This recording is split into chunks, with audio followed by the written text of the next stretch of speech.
Justina Ireland scattered a ton of Star Wars connections and Easter eggs and other small details throughout her new young adult novel, Out of the Shadows. Here's everything I caught, and be warned, there will be some spoilers ahead for the book. The start of the story shows us pilot Sil Yarrow hauling Nostra berry wine. Nostra berries were from the planet Dalna, and first appeared in Ireland's previous High Republic book, A Test of Courage. Port Haleep is also mentioned a handful of times, the location of the start of A Test of Courage. Sil confides that she owes a debt to someone on Batuu, although we don't currently know who or to what organization. She used to work for the Bine Guild, which was introduced in Claudia Gray's book Into the Dark. It owned the Legacy Run, the ship that exploded in hyperspace, causing the Great Disaster. Hyperspace beacons play a prominent role in the story. They were first introduced in the Legends Tales of the Jedi comics to assist in hyperspace travel. They still exist and play a role in galactic travel by the High Republic era, although pilots are not as reliant on them. Vernestra Rwoh, the main character of A Test of Courage, is one of the main characters of Out of the Shadows as well. Her Padawan Imri is of course also by her side. A Test of Courage stated that Imri was from the planets Genetia and Hynestia. This book clarifies that his parents were from those two planets, and he grew up traveling between both. Imri recently had to make a pilgrimage to find a new Kyber crystal after losing his previous lightsaber, but it's not said where the pilgrimage was to. I assume Ilum, but it could have been somewhere else at this point in the timeline. Padawan Reath Silas and his Jedi Master Comac also play a large role in the book. They were both introduced in the first High Republic young adult novel, Into the Dark. Comac is known as a history enthusiast and has recently collected the 63 volumes of Larrick Schmeierlin's Almanac of the Unknown. According to A Test of Courage, Larrick was an explorer the Republic sent out to catalog planets, but he never returned. His almanac was thought to be largely useless. Regardless, Comac calls Schmeierlind one of the greats of the Age of Exploration. That could potentially be the name of a new age for Star Wars, similar to the ages of Republic, Rebellion, Resistance, and so on. When Vernestra receives a surprise message, she expects it to be from Avon Starros, a young girl she protected in A Test of Courage.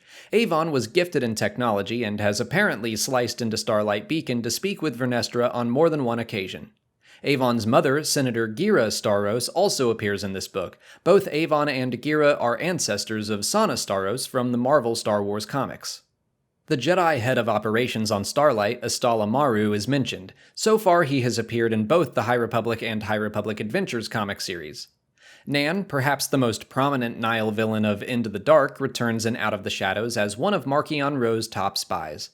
Also making an appearance is Marchion's new favorite pet, Crix. Crix was kind of kidnapped by the Nihil in the High Republic Adventures comic, but he seems to be more and more on their side. He's also much more frightening in this book.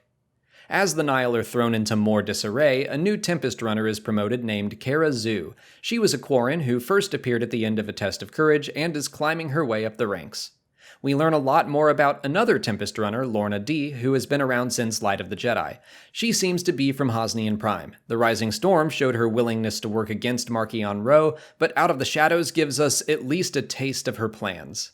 The Nihil are attempting to construct a weapon they call the Gravity's Heart. It's basically an artificial gravity well generator like we've seen in Interdictor cruisers and Star Wars Rebels or countless legend stories. Gravity's Heart is much more temperamental, only working a handful of times. I would call the technology far from complete, and it's destroyed by the end of the book. We meet the rich and powerful Graf family, who gained their wealth as hyperspace prospectors. We've seen other members of the Graf family during the time of the Rebellion and Resistance. They remain explorers and cartographers, but their status has greatly changed. Maybe they lose their wealth but gain their honor over the next several generations. The Grafs participated in what's called the Great Hyperspace Rush 100 years prior to the story. That lines up with other High Republic books claiming that the Republic's first big push into the Outer Rim was during that time. Neryl's Moon, an entertainment hub in the Corellian sector, is mentioned. It first appeared in Justina Ireland's book, Lando's Luck. There's a lot of discussion about hyperspace and its relationship to the Force. Some Jedi believe the cosmic force is what powers hyperspace and its lanes. I think there's something to that theory, considering we've seen multiple Force-using animals like Purrgil or Lothwolves seemingly use hyperspace naturally. Vernestra possesses a rare ability to basically astral project while she's in hyperspace and visit other locations, although she doesn't have control over it or the visions she sees. She considers the fact that visions are often seen by the Jedi as a curse or burden. We know that by the time of Dooku Jedi Lost, the Jedi have set up a rehabilitation center for Jedi that have visions at the Citadel on Lola Sayu. The Jedi Order has counselors who help Jedi remain balanced after terrible events like the attack on the Republic Fair. I'm glad the Jedi value mental health. Vern and Reeth duel with practice lightsabers at one point. They're described like the lightsabers we see Ezra and Kanan use with each other in Star Wars Rebels, although those are simply their actual lightsabers set to practice mode. Imri asks Vernestra if they'll have time to see the Opera House on Coruscant when they're recalled to the main temple. I assume it's the Galaxy's Opera House, where Palpatine tells Anakin the legend of Darth Plagueis the Wise.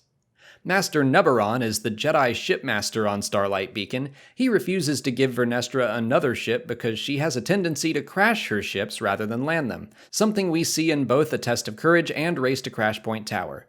Nubaron specifically and angrily points out the loss of his ship from Crash Point Tower. Zygerian slavers are brought up more than once throughout the book. It would seem that they are still operating to some capacity despite their empire having been destroyed by the Jedi sometime in the past. Syl learns that her mother trained at the Academy of Carida. That institute would eventually become the Imperial Academy that trained Han Solo until he was bumped down to the infantry. At one point, Syl drinks Tonneray, a blue wine from Alderaan. Tonneray is one of the drinks you can order at Galaxy's Edge, but it's just teal-colored Chardonnay. During her visit to the temple on Coruscant, Vernestra sees masked temple guards, so they're still around back during that time. Vernestra also runs into Yaddle. This is her earliest canon appearance. She is already a master at this point, and she does not talk in the same odd pattern as Yoda. Two major hyperspace routes are said to have been mapped by the Santeca clan, other hyperspace prospectors and rivals to the Graphs. Relgim Run is one of those routes, which first appeared in the Star Wars Adventure Journal 8 back in Star Wars Legends. The Santecas are also said to be members of the Church of the Force at this point in time. That tradition holds true for them all the way down to Lor Santeca from The Force Awakens. Marie Santeca, an old woman who has been held captive by the Nile for years, passes on a hyperspace path to Vernestra before she dies. It's described as a place beyond the galaxy, a place where no living thing should go, and no one had gone for a very, very long time. I have no idea where that is. Maybe Exegol? Whatever it is, I am sufficiently intrigued. Syl is required to navigate hyperspace via star chart at one point, which is considered to be insanely outdated. Star charts first appeared in the original Marvel Star Wars comics, issue 7, way back in 1977. Syl is put into contact with Maz Kanata on Takodana at the end of the story, who of course first appeared in The Force Awakens. We know she's at least 1,000 years old, so we might get to see Maz at 200 years younger in the High Republic soon. But that's all I caught in Out of the Shadows. If you want to check it out for yourself, consider picking it up for free on Audible. Just follow the link in the description or visit www.audibletrial.com/Star Wars Explained. The audiobook is out right now, and the production value on all the Star Wars books is very high with sound effects and music. It's like listening to a movie.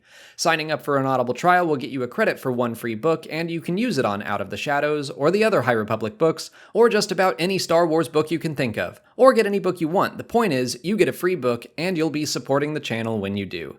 But that's it for today. If you haven't already, please like this video, subscribe to the channel to keep up with all our High Republic coverage, follow us on Twitch, Twitter, Instagram, and Facebook, and consider checking out our Patreon page. As always, thanks for watching, and may the Force be with you.